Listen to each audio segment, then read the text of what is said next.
let me tell you that I have done enough of these events to know that at some point, somebody will say, hey, why don't we all connect on LinkedIn? Which is a brilliant idea, and I wholeheartedly recommend it.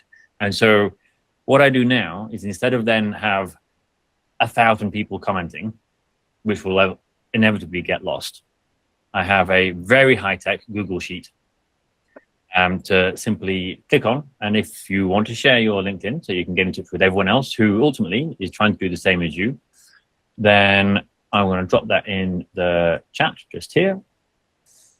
Click on there, and it's here's my name, here's my LinkedIn, here's broadly where I am.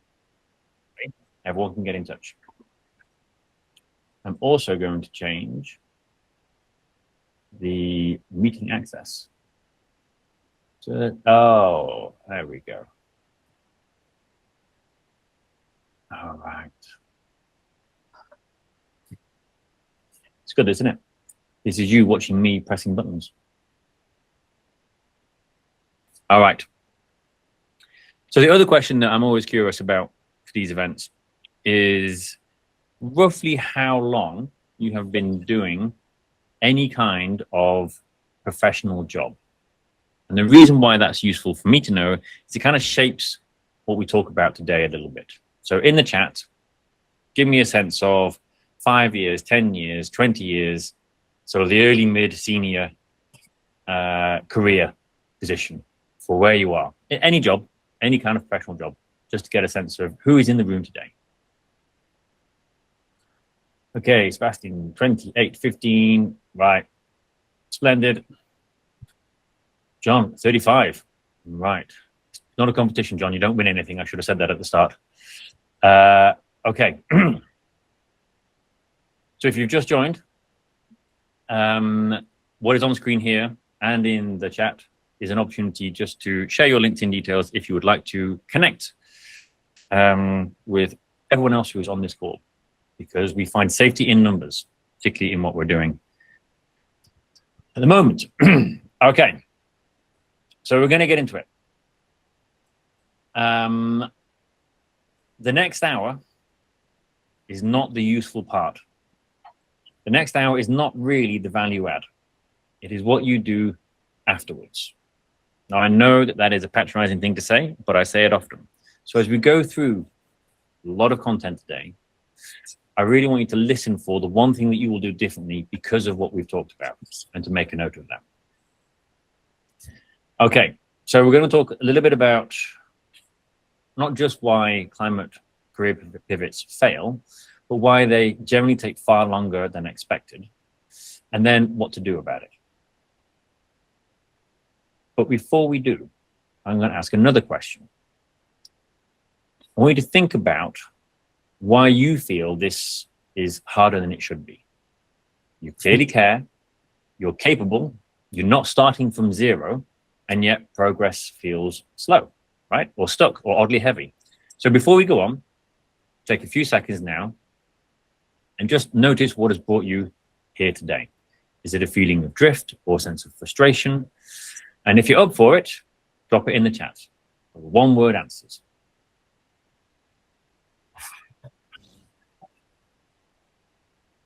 Isolation.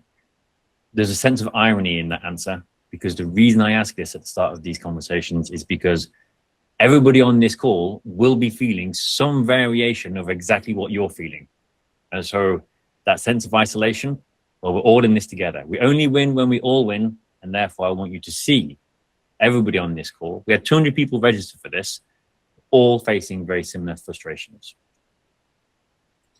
Okay, so curious, urgency, greenwashing, timing, lack of confidence, global situation. Yeah, Eve, that's a big one. Actually, it's a big one, and we're going to get into that. But it's only fair that since I've asked you why you're here, that I tell you why I'm here. And for me, it all comes down to one question. And that question, perhaps bizarrely, is this. Now, this happened quite a few years ago. It was one simple question that I got asked by a very sharply dressed chief marketing officer of a global skincare brand that you will know, but I will not mention. And that question came to me after about 4 weeks of pushing my team to work late nights through the weekend. And I was sitting, this is kind of early COVID lockdown, I was sitting in my home office, but I was also live on a screen in front of 30 board members. And when this question came, my mind just went blank.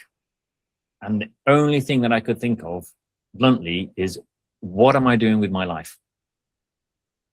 The stress, the hours, the fake urgency for answering this kind of utterly pointless and quite sickening kind of question. And that was the moment that I stopped avoiding the bigger question, which is not what job do I want, but what do I want my work to actually stand for? Bluntly, what am I doing? So as you can imagine, the rest of that meeting didn't necessarily go all that well. Up until that point, I'd had a very successful, on paper, career, accelerated success through management consulting, Accenture, strat consultancy at Citigroup, and then taking startups through exits. But up until this point, I hadn't realized just how sad all of that was bluntly making me and how pointless it really all did feel. So over the coming weeks and months, I quietly quit and I built a new life doing what I do now, which is helping smart, capable people like you find meaningful work that makes you happy and the world a better place. Which I appreciate it does kind of sound quite grandiose, but it is what I have chosen to dedicate the rest of my life to. Or more simply put, my mission now is your contribution. And that is the context in which we are spending time together today. So today's session, I want to be clear about what this is and what it is not. It is both a diagnostic and an action session. It's about helping you leave today with a clear review of where you're getting stuck and why, and then the specific sequence of actions that you can take to accelerate your pivot and possibly your promotion within your current career. And by the end, you'll have something more useful than just advice. You'll have an honest picture of what is actually happening in your transition and the sequence of steps to take that will help improve it. It is also clear what the session is not. This is not a CV workshop. It is not about LinkedIn optimization or job board lists that you can go and have a look at. It is not a list of things that you could apply for in your sector this week. Those things can be useful, but they are rarely the reason people are stuck in the first place. So by the end of today, I promise that you'll have this clearer understanding of why you are stuck. You'll be able to identify which of the 3 specific patterns is slowing you down, what's really blocking you, and then you'll have the sequence of actions, what needs to come first, before more applications, before more research, and especially before more effort. Okay, now this is a lot, and we only have, well, 40 minutes. So I want you to think of this session like the contents page of a book, something that we're going to review, and you pick the point that you need to work on. Like I said at the top, what matters is what you do differently because you are here today. Now, Eve, to your point, the global situation, before we go any further, there is some important context that we really need to acknowledge. Now, I'm not going to get into the geopolitical shitstorm that we're currently facing, but I can tell you that the work does look different this year than it did even just a few years ago. And I think a lot of people are feeling the effects of that shift without necessarily being able to name it. It's showing up inside commercial roles, operations roles, product roles. The actual sustainability work hasn't disappeared. It's being packaged into the other, I guess, more traditional sounding job descriptions, which means there are fewer obvious job titles with sustainability written on the tin. The demand is still there. The money is definitely still flowing. It's packaged differently, which is fine, but that makes it harder to find. The job boards can look thinner than people are used to. The roles are harder to recognize from the outside, and applications start to feel less effective, even for very capable people. It is not because you are doing something wrong. It's because the old shortcuts of scanning titles, matching keywords, and applying at scale just, well, they don't work anymore. And that's where a lot of time gets wasted. So sequence matters more than it used to.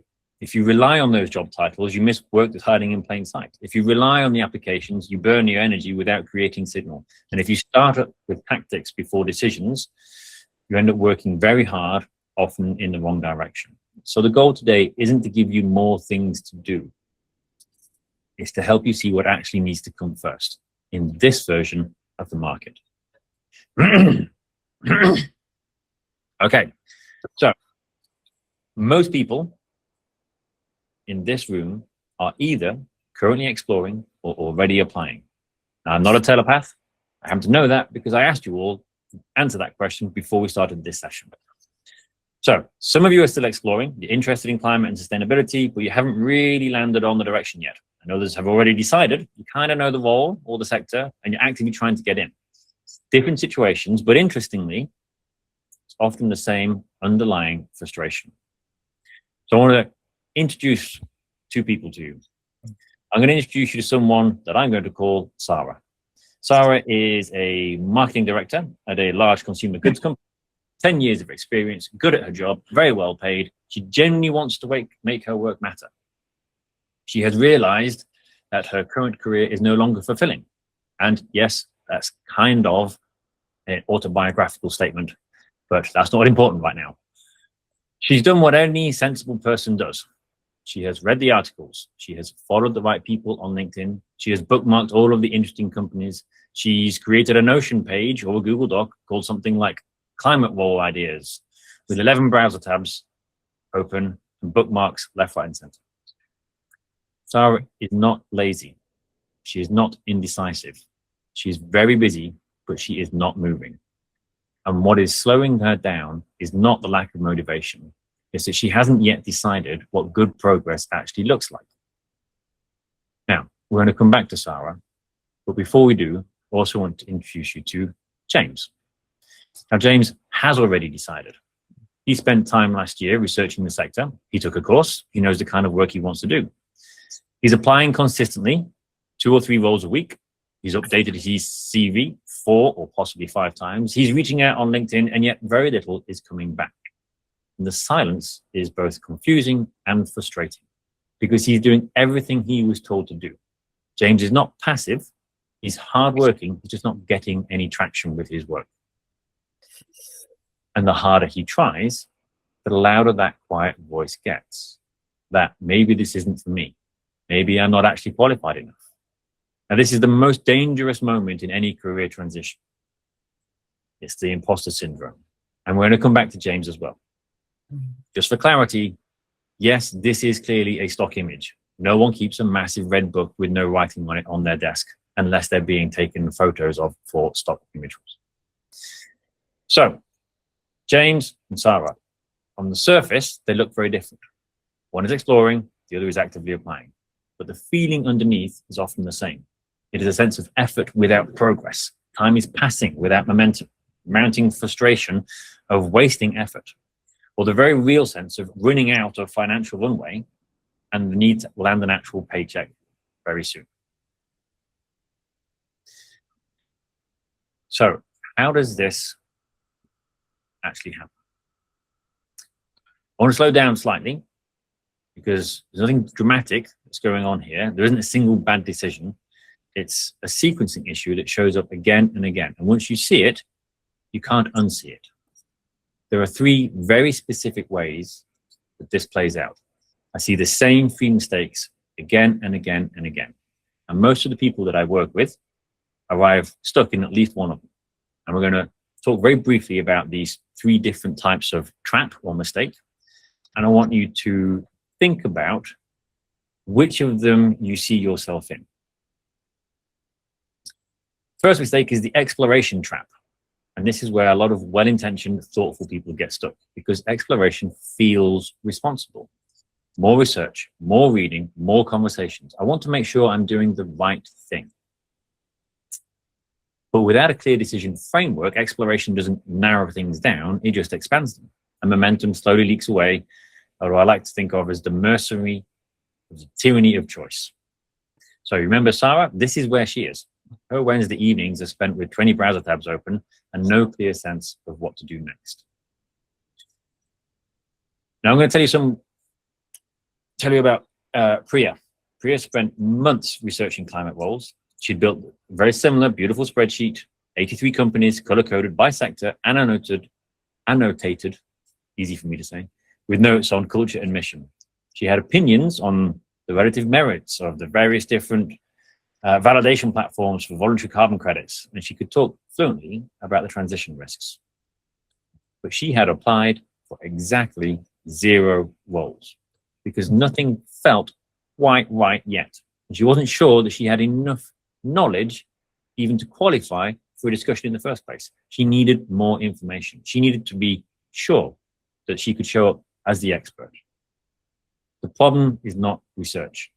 It was that she had no decision framework to run the research through. Without criteria, more information just means more uncertainty. And all of decision science points to the same thing. Confidence in a decision has no meaningful connection to the number of options considered. In fact, the famous jam flavors study by doctors Ayina and Lepper suggested it's actually completely the other way around. More choice actually reduces both motivation and satisfaction with the end result. So more options, more often than not, just make it harder. Now, I tell this story a lot. I'm married into a Greek family, and my Greek partner often, not necessarily whether I want it or not, will give me the Greek or Latin derivation of English words. And the one that I like most is that decide has the same root as insecticide, homicide, pesticide, decide. This idea of a decide is us choosing one thing. This is not what decide actually means. The etymology of decide means to kill off the alternatives. So our objective in when we're thinking about all these options is to improve our ability to say no more quickly. And what I mean by decide, I don't mean picking a job title. I don't mean locking yourself into one role or one company. Decision in this context means defining the criteria, what good actually looks like before you start chasing options, because ultimately it improves that ability to say no. So decision is the criteria. It is the process of making the decision. How will you know when you found what you're looking for? Because the sooner we narrow this down, then the more return on our time we get because we have more focus. Now, I have been doing this for a very long time, and I have worked with hundreds of clients. And I know that right now, at least 4 people on this call are thinking exactly this.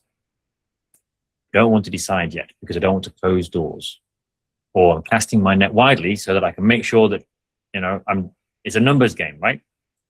Which does kind of make sense. But the irony is that not deciding does not keep doors open. It keeps you standing in the hallway. And if you can think of a better metaphor than hallways and doors and rooms, answers on a postcard. That's what I could come up with every time I think of this. So, criteria does not limit options. It gives them shape. Once people define their criteria, something counterintuitive happens. The world doesn't shrink, it sharpens. Options become a lot easier to evaluate. And the ability to pivot or persevere increases, and the fear of missing out of the one very quickly fades because you're more able to determine what you're looking at as being either close enough or out of reach. And at that point, the noise drops.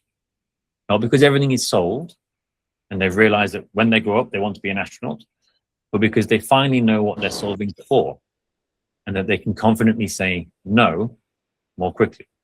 They can focus their efforts on a tighter community of practice. They can reduce the spread too thinly, I get overwhelmed sense. They can craft their narrative, their experience, their skills and background into something other people can relate to more easily and therefore advocate for them. And that's when time stops slipping quite so fastly. Okay, so I'm going to pause for a moment. And I'm going to ask, if you're honest, have you actually decided yet what it is you're optimizing for? Or are you still hoping that the answer will appear once you've looked a bit harder, seen some more job adverts, and scrolled for a little bit longer? And if you're up for it, and only if you're up for it, take a moment and answer this question for yourself. Not which company, not which job title, have you actually decided what you're optimizing for, what good would look like? And drop it in the chat.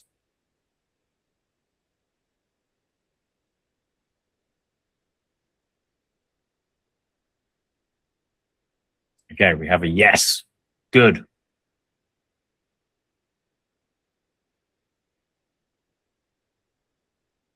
No, not yet, because I think there are so many possibilities. Exactly. Who's that? Eve, again. Eve, we probably shouldn't tell each other that you're clearly a paid stooge and that you're just teeing me up for the rest of this workshop, because once again, you've named exactly what we're about to talk about. Okay. Olivia, I'm not picking anybody. Olivia, if you want to remain anonymous, a little bit late. Purpose is not a criteria. It's too big and broad. I'm going to come back to that in a little while. Okay. If the answer is not yet, or maybe, hold on to that because it is useful information. And if the answer is yes, that's great. And we're going to sense check that when we come into the how do we move from what we've got. Okay. This is only the first trap. For some people, this exploration trap is where everything stalls.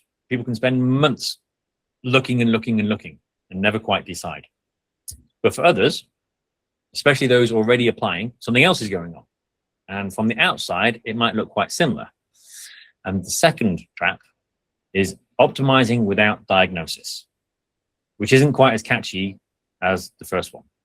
But my days in marketing are finished. So the second mistake is subtler, and in some ways it's more frustrating because it affects people who are doing everything right. They're applying, they're networking, they're putting themselves out there, and still nothing is coming back. And this happens for two very different reasons, which might look identical from the outside. People are either stuck before momentum or they're stuck after. So what do I mean by that? Well, if you're stuck before momentum, it looks like this. You're applying, but hearing very little back. Your profile sounds reasonable, but nothing is specifically compelling about it. Nothing is obviously wrong. It's just invisible. And invisibility is one of the hardest problems to diagnose because you're also not getting any feedback. Just silence. Well, that is the signal. If you're just getting silence, you're stuck here. On the other hand, being stuck after momentum is a very different experience. You're getting the conversations. You might be getting interviews. You've had maybe a near miss, roles that were close, but didn't quite get to the final round. And you're probably frustrated by the lack of feedback and the sudden ghosting that seems very prevalent at the moment. This is not a motivation problem. So I'm going to tell you about Marcus. Marcus had been applying for sustainability roles for 4 months with very little success, occasional automatic rejections, 2 first-round interviews, but they'd gone nowhere. And he decided the solution was to apply harder. He expanded his target roles. He increased his application volume because he had a target of number of applications per week. He updated his CV again, and he has started attending every online networking event he could find. 3 more months passed, still nothing.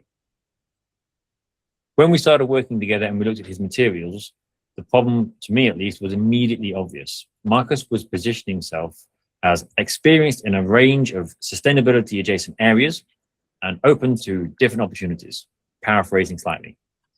He was trying to appeal to everyone and therefore landing with no one. The problem was not effort, it was positioning.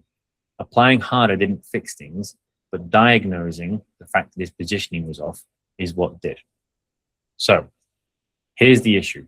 If you don't know where you're stuck, you start optimizing blindly. You pull the same lever harder. And if that lever isn't connected to the real problem, things don't move. They often get worse. And back to that same creeping doubt. Maybe this is not for me. Maybe I'm not qualified enough for this. That imposter syndrome voice gets louder the longer the wrong lever is pulled. So this is another moment just for you. No need to add it to the chat this time. Are you stuck with the silence and getting ghosted? Or are you stuck getting the conversation in interviews but not quite landing it? Have a think. Which of those two situations best describes where you are if you are currently applying.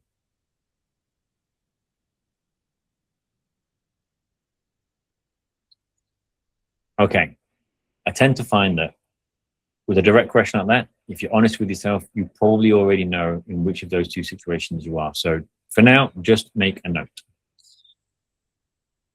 So far, we've talked about decisions and criteria and diagnosis. And there's one more reason career pivots take longer than they need to. And that is the one that most people completely underestimate. It is signal. So the signal gap is simple. The market cannot see effort, and it certainly cannot see passion. It can only respond to signal, and your signal needs to be tuned to the person who has a problem and some money, also known as the hiring decision maker. Now, most effort is invisible. A lot of people work during career transitions. It all happens in private. The applications, the courses, the research, the late night evenings, reading about the sector, all of that is useful, or it can be, but none of it is visible to the people making the decisions. So from the market's point of view, it barely exists. So no one is ever hired because they make a LinkedIn post about a certificate or training that they have just done, because bluntly, mainly no one cares. Markets don't respond to potential or to passion. They respond to signal, to clear direction, to evidence of value, and to clarity of intent that's legible to other people. And it's that last one which is often the missing piece. It's not just, I want to move into climate, or I want to work somewhere that has purpose as its core. It's the ability to speak with confidence and specificity about the problem that somebody else has and the value that you will bring to solving it. I do not mean the macro problem. I mean a real human-sized problem someone is lying awake at night worrying about. So I don't mean plastics and oceans is bad and it's terrible. It is. But no one gets employed as that as the problem. The question is, how do I demonstrate that the promised improvement in our marketing effectiveness to our investors, so that we can continue to fund our efforts in reducing plastic in oceans? That is something that somebody is lying awake at night. And your ability to describe that empathetically in their language, in their terms, is what creates the response. Okay. Let me tell you about Claire. Claire had been working on her transition for 6 months, consistently busy, 3 hours a week, coffee chats with anyone who would take a meeting. She'd done a short sustainability course and she'd added it to her LinkedIn, but nothing was translating into useful conversations because all of that activity was happening without a clear signal. Her LinkedIn headline still said, Head of Operations, passionate about delivering just transitions for climate positive organizations, which is not really a meaningful signal. It tells us nothing. Everyone can be passionate about solving the big picture. It's an intention. We need something that is actually a specific problem. Okay. So the month that she changed her positioning, she added a specific angle. She made her direction legible using I help X do Y so they get. Finally, people could understand and even advocate on her behalf. And she got the conversations flowing. She had other people being able to say, oh, you know what? You should speak to Claire. She had clear signal that gave her visible credibility. A reason people would recognize their own needs in her offer. So, same person, same experience, same background, very different signal. And the thing about signal is, when it's present, something very interesting happens. Time compresses. Conversations happen faster. People can make introductions because they can actually advocate for you. And these opportunities come towards you instead of you chasing them. Like I say, same person, same experience, different signal, and therefore different response. And I also want to be really clear. The difference here is not effort. It is credible visibility. So, signal is hard. The tricky thing about Signal, it is very hard to assess from the inside of your own head, because what feels very obvious to you can be completely invisible, unreadable, and unknowable. It is the curse of assumed knowledge. And at the same time, what feels risky now might be exactly what creates clarity. The language that makes perfect sense in your old sector might mean nothing in a new one. Like an easy example of that might be, there's not a lot of marketing in sustainability facing organizations, but there's a whole lot of communications. Now, these subtle shifts are a signifier that you understand the landscape in which you are playing. Okay. Without feedback, you cannot figure it out. And frustratingly, no one is giving feedback because, well, ... AI, other story, but you all know, no one is sending you, hugely useful feedback. And even Daniel Kahneman, the world's leading expert on this work, points out that even he cannot see his own cognitive gaps. And I'm going to slightly paraphrase his quote, but he said, "I am literally the Nobel Prize holder on this topic, and I cannot see it. So what chance do people, he didn't say normal people, but I'm going to, what chance do normal mortals have?" Okay, so final reflection before we move on into the what do we do about all of this is, if nothing changed over the next 6 months, if despite all of your efforts, you were still in the same place you are now, how would that feel? Drop me a word in the chat.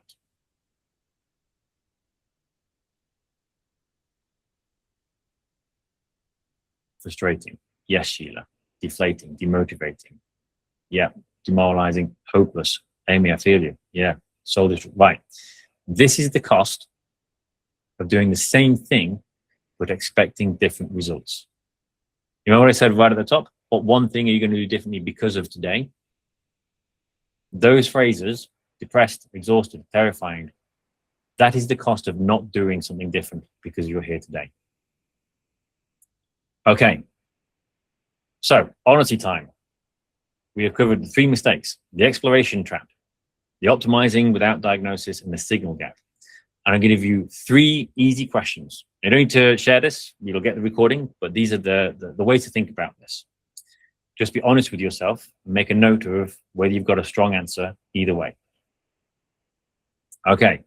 Do you have clear criteria for your career? Not the job title, the criteria. Not which company, not which sector.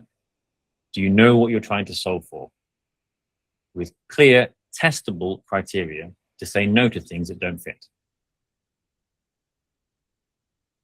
Number 2, do you know what stage you are stuck at? Are you not getting any responses at all? Or are you getting responses, but they're not really converting? They are 2 different problems, and knowing which of them you're at changes about what we're going to do next. And number 3, which is the signal gap, would a stranger understand your value? If someone who barely knows you saw your LinkedIn profile or your CV or heard you describe yourself in that classic, awkward, hateful elevator pitch 30 seconds, would they immediately know what you're trying to be and why? Could they put you in a box and bring you to the table, which sounds a bit weird now I said that out loud? Would they know how to introduce you to somebody else? That's always a good key. So great practice, small aside here. If you're thinking about putting your value proposition together and, all the personal branding stuff, explain it to somebody, then ask them to explain that to the next person and listen. How easy is it for them to do? If they struggle, you need to do the work. Okay. So if the answer is no or probably not, then that is the gap. So if you can't say yes to all 3, you now know where the work is. And that is genuinely valuable because most people spend months doing what they feel is productive. We get the dopamine tickle of having ticked off, I made another application.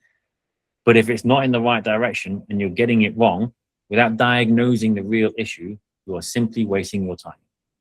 Gosh, that sounds bleak, doesn't it?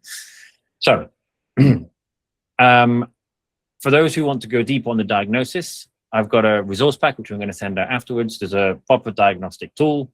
You can answer a few more questions and it'll give you a much clearer read on exactly which of these patterns is most likely to be the specific issue that you are facing first. Which is all well and good, But the natural question is, what do I actually do? And we're going to come back to that after this brief interlude. Now, this is where we're going to have a break, and you can play yourself some interlude music. This is where I would actually like somebody to come in with a little tray of ice creams. That's a very UK, possibly 1980s centric reference. Apologies. The interlude. This is an interlude slide. So in the chat, I would like you to think of the last person who had the power to say yes to you professionally. Basically, the decision maker, not HR. Technically, they're involved, but the decision maker in a role that you applied to or thought about applying to recently. What was their job title?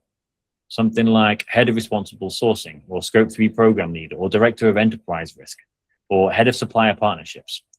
What was their title, or as close as you can remember it? Drop it in the chat.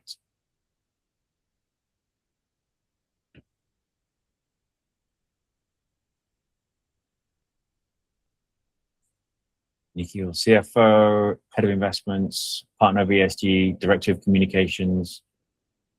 Ruth, CEO and founder. Yeah, interesting combo. HR, John, yeah. So HR autofilter bot. Well, yeah, they often are, aren't they? Head of comms, good. Head of sustainability. All right. Okay. I'm going to call all of these people Susan. Susan is lying awake on a Sunday night with a very real Monday morning problem. This is back to that point around it's the plastics and oceans problem. They are not worrying about that. It's not even necessarily a strategy deck problem. It is this human-sized business problem. Susan has got responsibility. She's got a budget somewhere in the system and something that is not working either fast enough or well enough. Susan is the founder, is the deputy director of policy and strategy. Susan is the head of department. Susan is the team leader of visualization and analysis. Susan is the executive director. Okay, you kind of get the point, right? Susan is our archetype and our decision maker. And right now, you will not get hired because of your passion to impact. You will get hired because you can describe Susan's problem better than the next person. Right now, code applications barely work.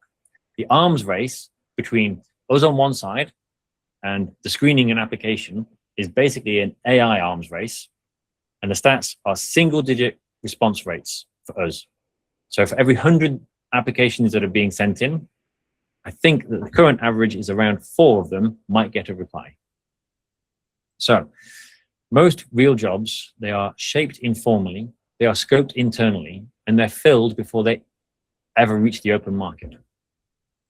So people who need help, and I've been here, don't have time to write perfect job specs. They don't have the headspace for long hiring processes. They just know, I need this fixed. So the shortcut here, if you can, is to meet Susan where she already is, to articulate the pressure in her language, to show that you understand what is keeping her awake. You bypass the job board lottery, the applicant tracking system war, and all of the sort of formal hiring theater and AI headaches. This is the fastest route to traction. But it has some fairly obvious and substantial issues to tackle in order to do it. So the first question is, perhaps not who is Susan, but who is your Susan? This is where most people hit a wall. Because the moment that I ask this kind of question, your brain does this. Too many options, too many directions, too many, well, I could do any of these things or none of these things. It is the tyranny of choice, and it quietly paralyzes otherwise very capable people. The reason we need to know your one Susan is so that you have focus. Because when we have this focus, when we're going after one particular person, then you turn your overwhelm into clarity and confidence, and you stop wasting hours scrolling through job boards because you can move forward with direction. You stop wasting your time on hopeful and aspirational applications because instead you're spending your time becoming visible and credible. You stop scattergunning your networking and sending thousands of sort of almost pointless outreach emails, and you join the conversations that matter. And finally, you stop presenting as a puzzle for someone else to figure out. But most of all, you save time. And that matters most because you didn't come here today out of curiosity. You came because something about your working life doesn't sit right anymore, and you want to do something that matters. You want your days to mean something. You want to feel useful again. And the longer that doesn't happen, the heavier it starts to feel. And frankly, the sadder you become. So for the rest of this session, we're going to take a walk through the process of your road to Susan. And it looks like this. Now, if you know my work or you follow the newsletters, if you've seen any of my talks at Work on Climate or the Cambridge Institute or Terra.do, this might start to look familiar. The 4 steps of the positive career method. But if there's one thing I want to remind you of, is that this is not the value. This 60 minutes is what happens afterwards. So as I go through these steps, I want you to write down that one thing that you will do differently, that stands out as novel or useful or exciting or different to try. Now, I'm a recovering management consultant. Hello, my name is Andy Nelson. So this process is very much, here is a chevron diagram and a pyramid framework and a result. This is an operating manual or a playbook, call it whatever you like, but the result is from hundreds of hours of coaching and mentoring. So today, instead of going through the intricate step-by-step 8-step plan, I'm going to take what is mainly a meaningless set of icons and just cut to the 2 things. And it is simply this. It is find your path and get the job. And yes, that does sound massively overly simplified, but then welcome to the world of strategy consulting. All right, let's go.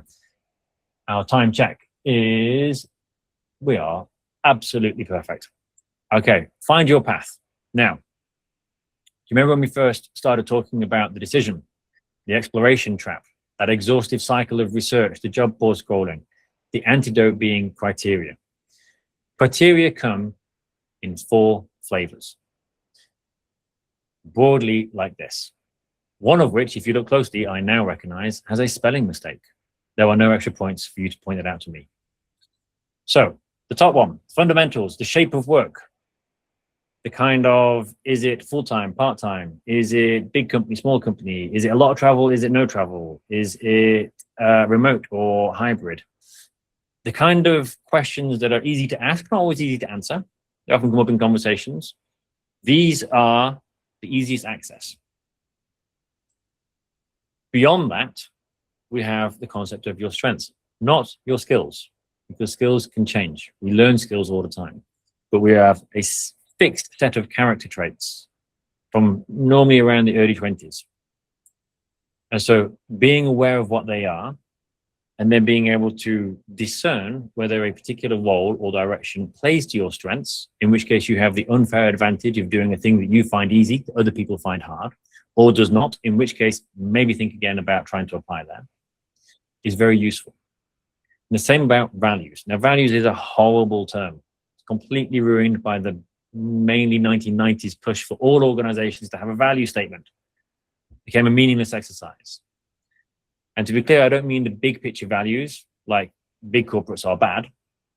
I mean values like, do you value meritocracy or do you value recognition? Because if you value meritocracy, these micro values, you're far more likely to find a degree of fit in a smaller organization where when a client wants something on a Friday, everybody's working on Thursday because there's only 10 people there. It's very flat, very meritocratic in that regard.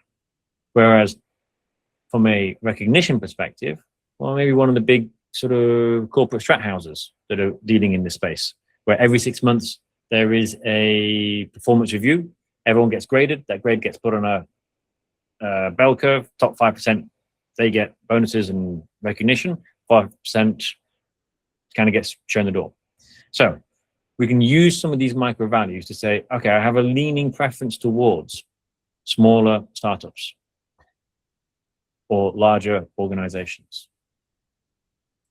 But beyond all of this is our sense of self and how we relate to ourselves through the concept of work. And this is actually one of my favorite areas to work as a coach and mentor. But we're not going to get into it too much today. All I'm going to say is, if you've seen the Disney film Inside Out, where it's basically the Jungian school of psychology made into animation, we have many different voices competing for domination. That's basically what we're talking about. Because when we recognize that we have perfectionism, we have procrastination, fear of change, we have resistance, we have imposter syndromes, it's part of us, but not us. We also have perhaps a nurturing side, or a curious side, or one which is full of empathy. Then we can use these conversations, internal dialect, in order to say, well, this kind of path, this kind of thing I want to do, more or less of. So, when I asked you at the start, do you have your criteria? Things like the working with purpose, it's not specific enough. Once we have these 4 different flavors of criteria, we then also need to know, can we test them? Because otherwise it's an entirely intellectual exercise. They have to be testable in the real environment. Now, this is hard, finding the answer to that question, especially for some of these more sort of esoteric concepts like values and identity. So in the resource pack that I'll send after this, I have a guide called The Career Detective, which is for a list of given criteria. Here are some places to go and look to try and figure out whether a particular path is going to hold this for you. Okay, so step 1 is establish our criteria. Once we have our criteria, which I like to think of as that funnel shape, then we fill the funnel.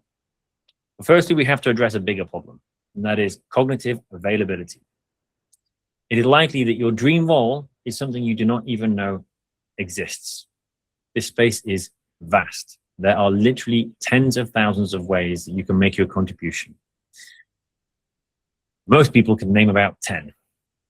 So it takes too long and it is too inefficient to figure this out by figuring it out. We also run the risk of complete lack of diversity of thinking, because it's just you researching things, trying to guess. We run the risk of falling back into that exploration trap.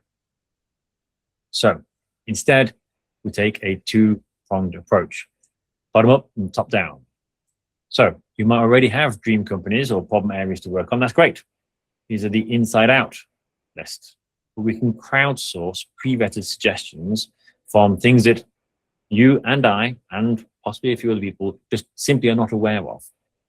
We take the criteria that we set up in step 1 and we send them out. And we say, what would somebody with these criteria be good at and enjoy doing? Not your past roles, not your skills, but the criteria that you've developed. A role that meets these criteria would be your ideal role. We'll use the criteria and ask for inputs. Now, a lot of the inputs will be terrible, but some of them will validate what you're already thinking. And some of them you'll experience this, I did not even know that that was a thing. So we are bringing crowdsourced effect. And let's be honest, this is also where we can lean into AI for access to the sum total knowledge of humankind and use the same, here are my criteria, what would you suggest? Meanwhile, we can quieten the fear of missing out by taking a top-down approach as well.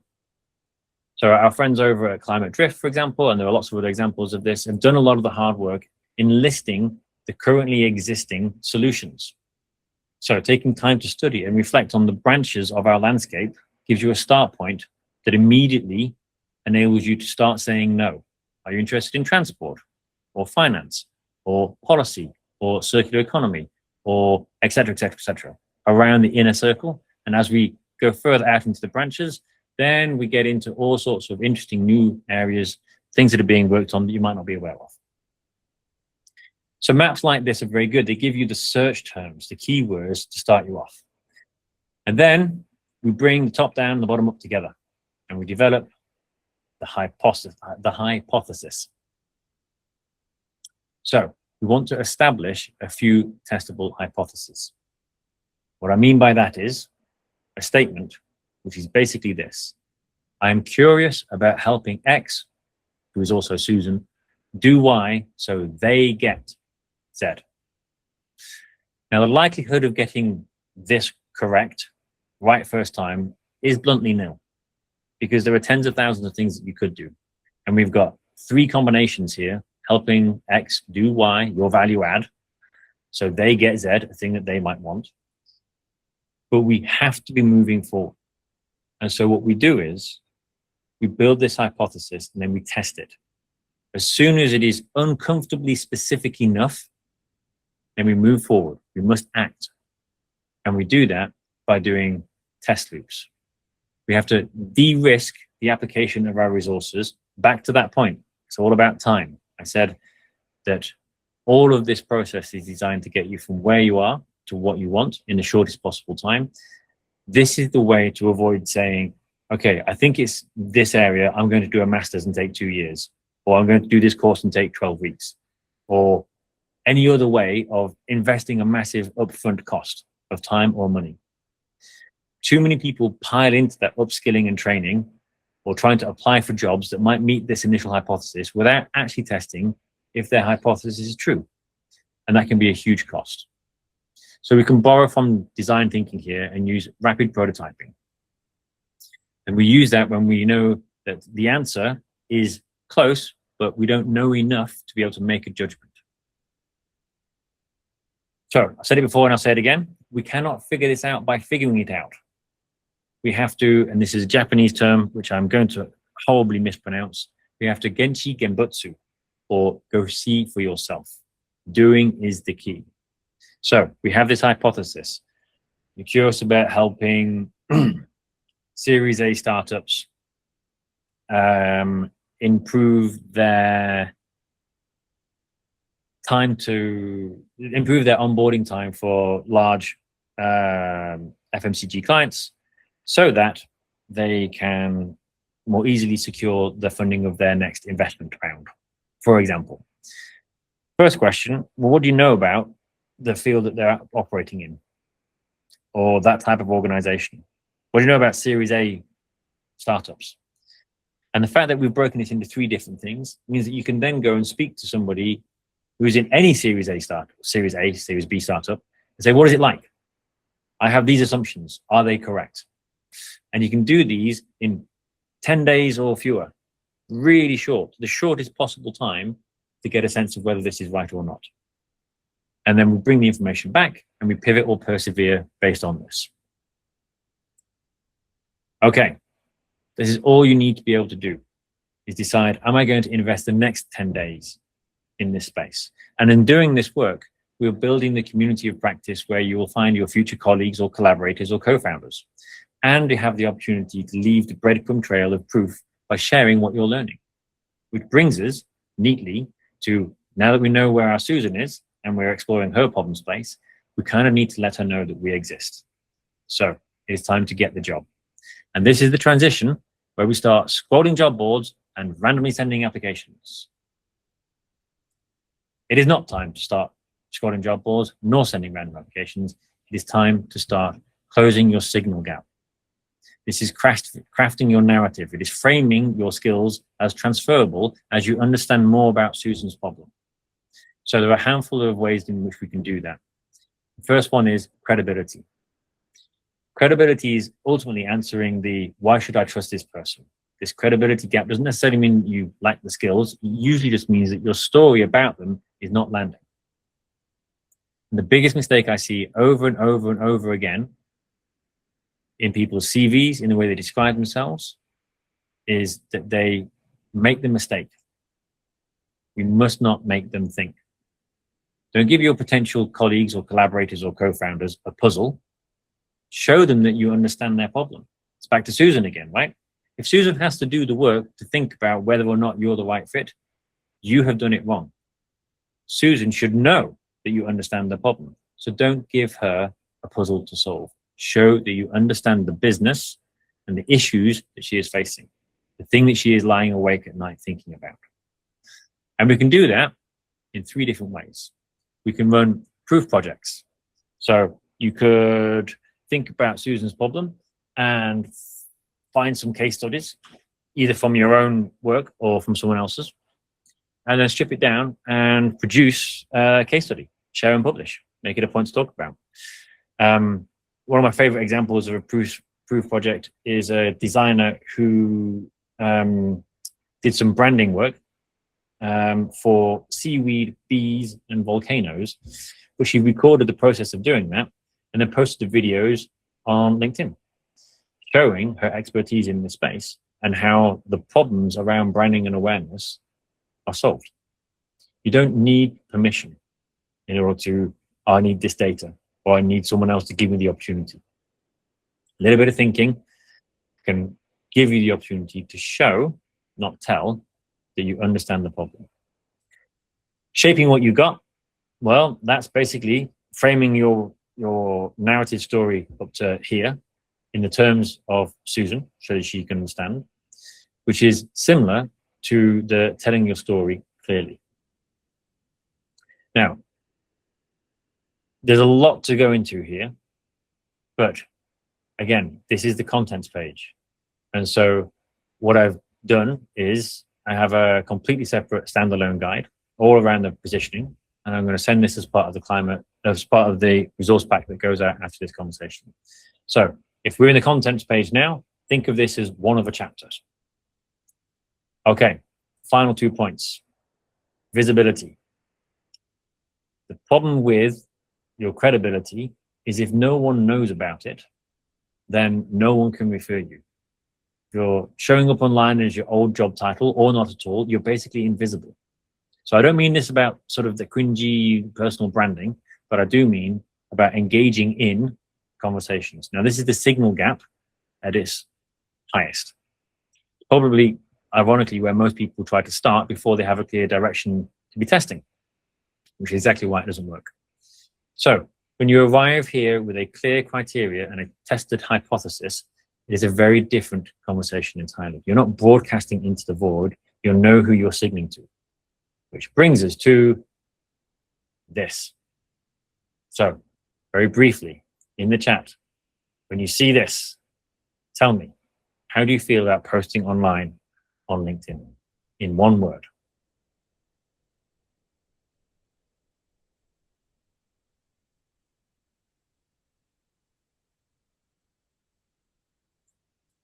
Gross, depressing, awful, conflicted, cringe. Okay, trust me, 90% of my clients hate this. It's mainly because of one thing.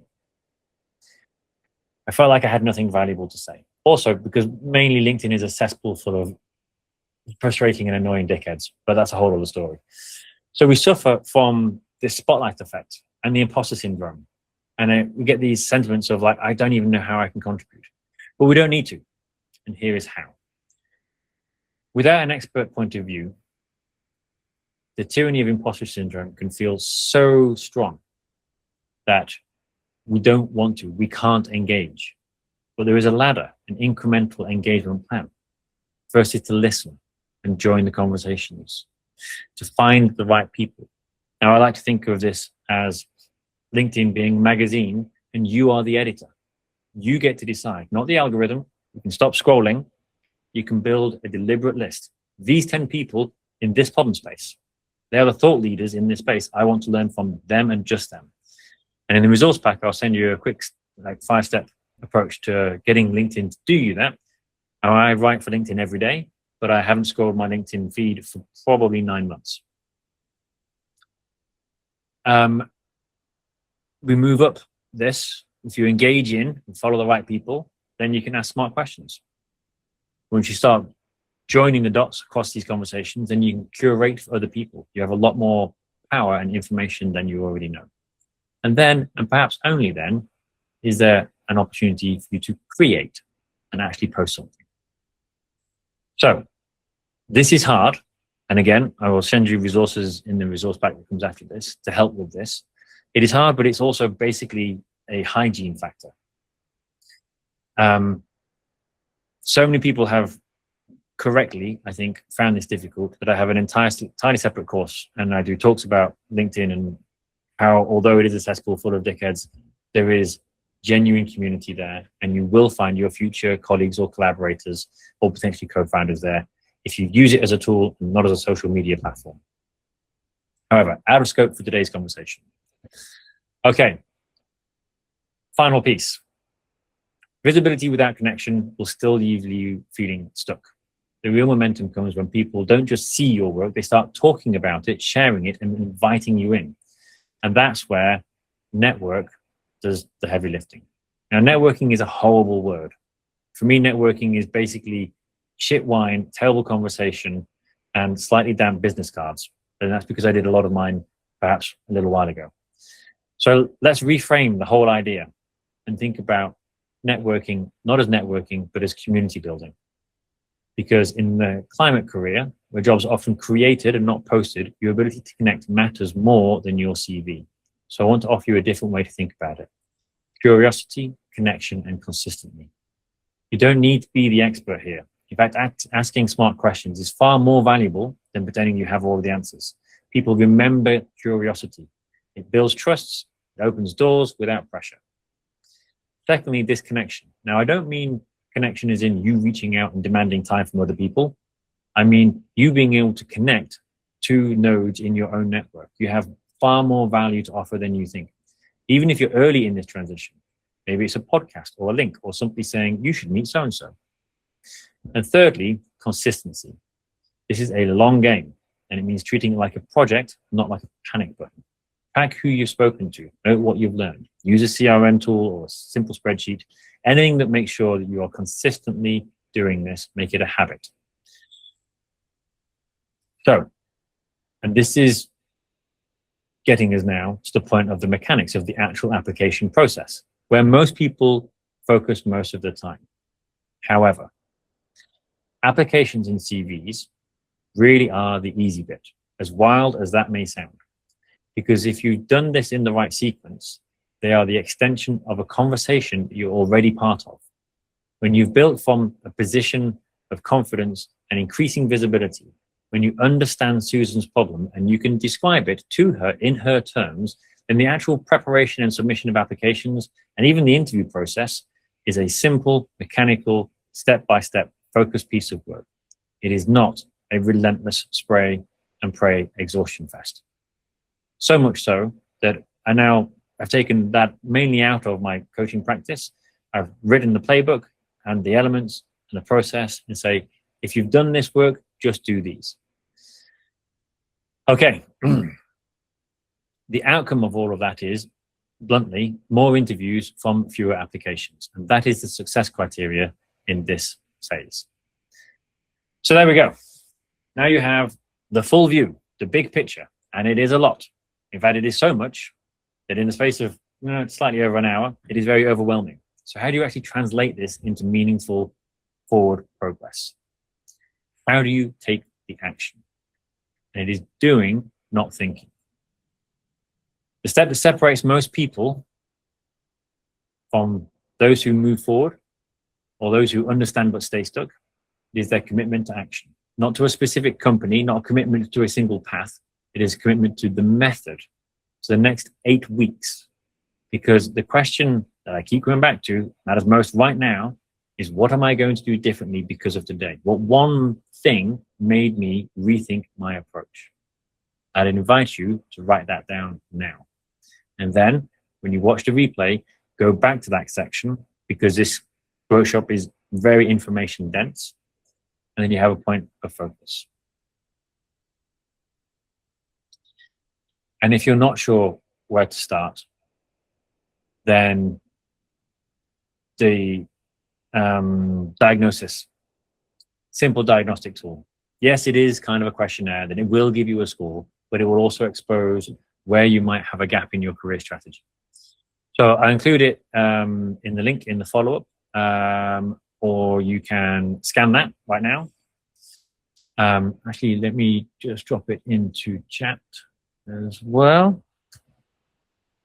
At the risk of losing the screen I was talking to everybody on. All right, click on that, bookmark it for later. And if I want to leave you with 2 things today, it is this. Number 1, diagnose your process. Number 2, find your Susan. If you're already in the conversations that she is in, Great. Then what steps do you need to take to identify her, to actually describe back to her? Those kind of questions. So if this has sparked something for you, please tell me. If you are a mid to senior professional and you want to learn more about this process, how I typically build clarity and confidence and impact for my clients, then by all means, this is not a sales call. I don't work in sales. There is no free pen or a tote bag if you sign up for this one trick. I don't do any of that kind of shit. I'm not interested in that. Our mission is your contribution. So when I send you the resource pack, the next couple of emails will come across, then just hit reply and let's find a time to talk. Other than that, I apologize. We are 5 minutes over by my watch. I can happily stay on if people have questions, but that is all I have come to say. And thank you for listening.